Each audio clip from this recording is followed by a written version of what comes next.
प्रिय छात्रों, मैं चंद्रहास कुमार। आज के इस वीडियो में मैं आप लोगों को क्लास 10th के फिजिक्स के सभी चैप्टरों से रूबरू करवाने जा रहा हूं।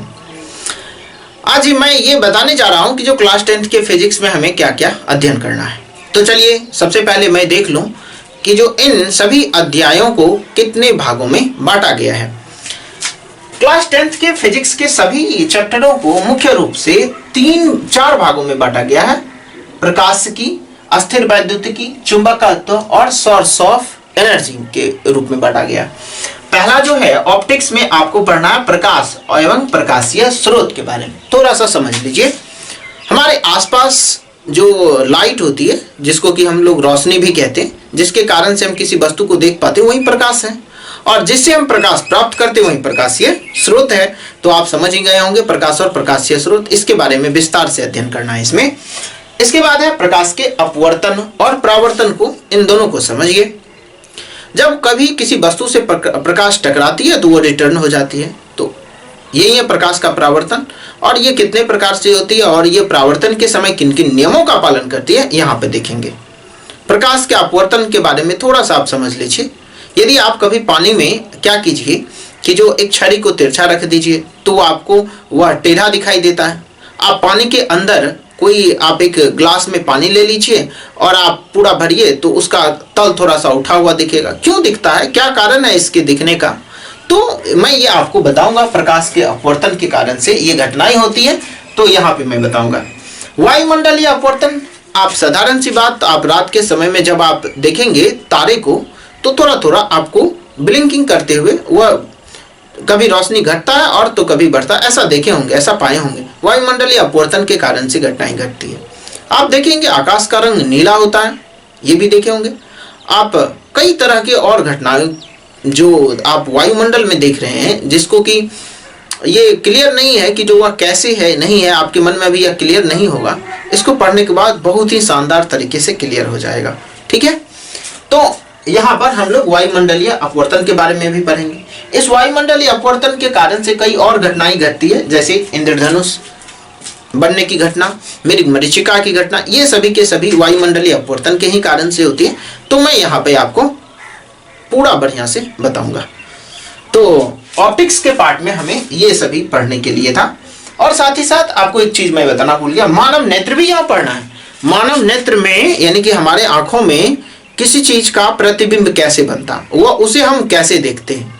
और वह प्रतिबिंब, आपसे एक चीज थोड़ा सा लीजिए, कोई बड़ा सा बड़ा वस्तु हो, उसका प्रतिबिंब हमारे आंखों में बन जाता है। एक छोटा सा आंख और इतने बड़े बड़े हाथी का भी, टावर सब का भी प्रतिबिंब हमारे आंखों में बन जाता है। और कैसे बनता है, हम लोग कैसे उतने बड़े प्रतिबिंब को अपने आंखों में देख लेते हैं, समझ जाता है।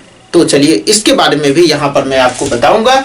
साथ ही आपको ये चीज बताऊंगा, कभी किसी दोष के कारण से, चाहे विटामिन की कमी हो, कि उम्र बढ़ने के कारण से हो, और या कोई भी कारण से हो, नेत्र जब खराब हो जाता है, यानी कि उसमें जब दृष्टि दोष आ जाती है, तो उसके सुधार के लिए हम लोग क्या करते हैं, चश्मे का प्रयोग करते हैं। फिर हमें साफ साफ देखने लग जाता है, दूर का वस्तु हो या नजदीक का वस्तु हो। तो वो कैसे होता, हम लोग उसको भी समझेंगे कि जो चश्मा लगाने से आखिर क्यों हमें स्पष्ट रूप से दिखने लगा। साथ ही इस चैप्टर में हमें और बहुत कुछ मैं आपको पढ़ाने के दौरान बताऊंगा। दूसरे पार्ट में आपको पढ़ने के लिए है इलेक्ट्रोस्टैटिक्स, अस्थिर वैद्युतिकी। इसमें मुख्य रूप से आपको विद्युत धारा के बारे में पढ़ना है। विद्युत धारा कैसे उत्पन्न होती है या कैसे प्रवाह होता है, किससे प्रवाह हो पाएगा, किससे प्रवाह नहीं हो पाएगा, ठीक है ना। तो इसके बारे में आपको मुख्य रूप से पढ़ना है। विद्युत धारा के बारे में, प्रतिरोध के बारे में, प्रतिरोधकता के बारे में, दोनों अलग अलग चीजें, प्रतिरोध और प्रतिरोधकता, ठीक है ना। इसके बाद ओम के नियम को इसमें मुख्य रूप से पढ़ेंगे। ओम का नियम बहुत ही इंपॉर्टेंट नियम है इसका, जो कि परीक्षा के दृष्टिकोण से भी बहुत ही महत्वपूर्ण है, ठीक है। अब चलिए इस पार्ट में आपको पढ़ना मैग्नेटिज्म। तीसरे पार्ट में आपको पढ़ना मैग्नेटिज्म। इसमें आपको अध्ययन करना है चुंबक के बारे में। चुंबक समझ रहे होंगे, जो कि लोहा की बनी वस्तुओं को अपनी ओर खींच लेता है, ठीक है ना। इसमें आपको मैं बताऊंगा चुंबकीय क्षेत्र। आप एक चुंबक लीजिए और दूसरा चुंबक लीजिए, उसके आसपास में ऐसे लाइएगा तो वह क्या करने लगता है, धक्का देने लगता है। दो चुंबक को आप ऐसे ऐसे कीजिए तो आपको क्या सटेगा नहीं, हुआ फिर उल्टा के सटे वो सट जाता है। यानी कि आपको यहाँ पर मैं चुंबक और चुंबकीय क्षेत्र के बारे में बताऊंगा। चुंबकीय क्षेत्र वहीं चुंबक के आसपास वह क्षेत्र जहां पर किसी अन्य चुंबक को लाने के बाद वह अपना प्रतिकर्षण या आकर्षण बल लगाना शुरुआत कर देता है।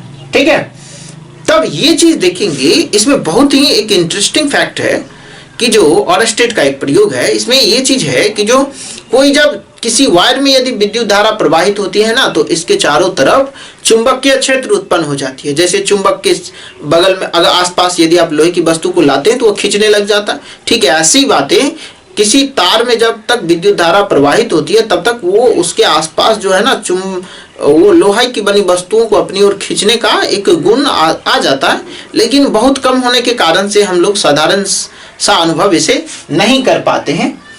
ठीक है ना, तो इसमें देखेंगे, इसके प्रयोग के बारे में भी समझेंगे। तब हमें यहाँ पर पढ़ने के लिए है नेक्स्ट टॉपिक विद्युत मोटर। समझ रहे होंगे विद्युत मोटर के बारे में मैं क्या बात किया। विद्युत मोटर पंखा में, ठीक है, विद्युत मोटर यूज होता है। वाटर पंप में भी विद्युत मोटर यूज होता है, जो कि हम लोग प्रत्येक दिन अपने व्यवहारिक जीवन में इसका प्रयोग करते हैं। विद्युत जनित्र देखते हैं, जब हमें विद्युत धारा की जरूरत होती है और तब हम लोग क्या करते हैं, कभी कभी तो उसमें ऐसा सिस्टम लगाते हैं जनित्र मशीन और इसके साथ, जिससे कि हम लोग विद्युत धारा प्राप्त करते हैं।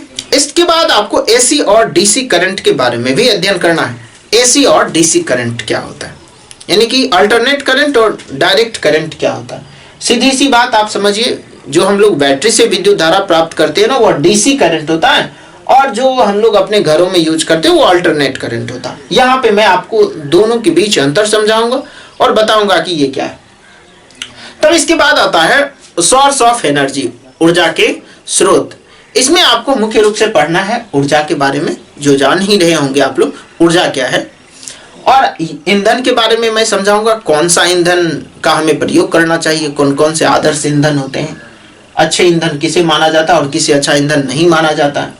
ऊर्जा के स्रोत के बारे में यहाँ मुख्य रूप से 2-3 प्रकार के ऊर्जा के स्रोत के बारे में जानना है। ऊर्जा के परंपरागत स्रोत, ऊर्जा के गैर परंपरागत स्रोत, ऊर्जा के वैकल्पिक स्रोत, ऊर्जा के नवीकरणीय स्रोत, ऊर्जा के अनवीकरणीय स्रोत के बारे में यहाँ अध्ययन करेंगे। इन सभी अध्यायों को अध्ययन करने के बाद आपके मन में बहुत ऐसे सवाल जिसको कि अभी तक आप नहीं जान रहे होंगे, उसके उत्तर ये क्लियर कर देगा। तो धन्यवाद छात्रों, आप सबों को यह चीज अध्ययन करना है, और आगे वीडियो में मैं आपको फर्स्ट चैप्टर स्टार्ट करूंगा ऑप्टिक्स, और उसमें प्रकाश के बारे में मैं पढ़ाऊंगा। तो आप मेरे नेक्स्ट वीडियो को भी जरूर वॉच कीजिएगा।